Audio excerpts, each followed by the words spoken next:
Mark Rogers TV, the voice of college football. Clemson Talk here with Jason Priester from allclemson.com on SI. Please join him right there. And also DeAndre BGPO Football Funk right here on YouTube. Wanted to catch up on these receivers, which of course has been one of the strongest positions in the country over the last 10 years. Maybe not quite up to snuff over the last couple, but certainly producing, I would say, the best wide receivers in the NFL over the last 10.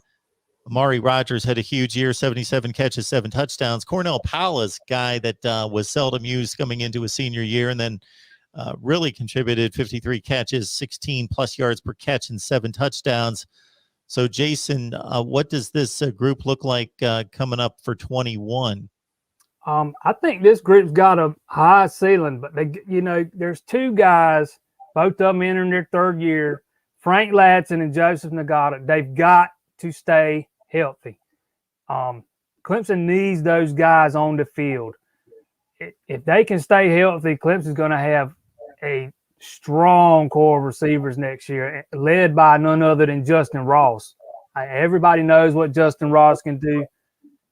He's not cleared for full contact yet, but I fully expect he will be by the time the season rolls around, barring some kind of major setback that no one's expecting.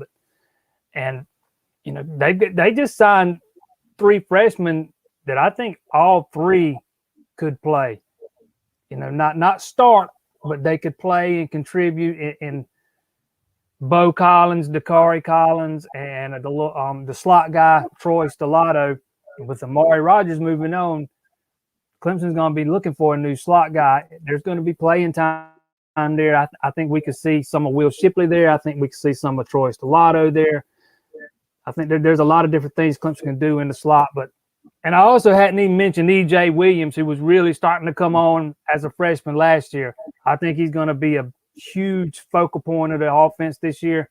I think Clemson's got 5-6 receivers, that can make major contributions next year, led by Justin Ross. And I think barring some kind of setback, I expect Justin Ross to have a monster season next year. And I was expecting from Dabo talking about Nagata and Ladson when you heard about them, they were like on Sammy Watson's level. They looked at them like, huh? And I know they might not have got a lot of chances to play because of Higgins and Ross when they came in. But I was like, I just didn't see it. And like you said, it was hurt a lot last year. But the other guy, number 11, I can't remember his name. He out of Canada. Yeah, that's somebody else they're big on.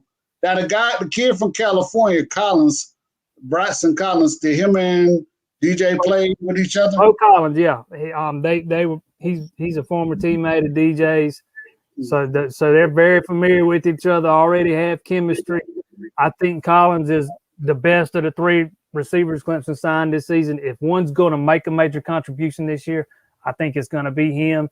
That's not a knock on Dakari Collins, who's out of Atlanta, because I think he's going to be really good too. I just think Bo Collins is a different kind of receiver, and I think he's a little bit more ready right now than Dakari is.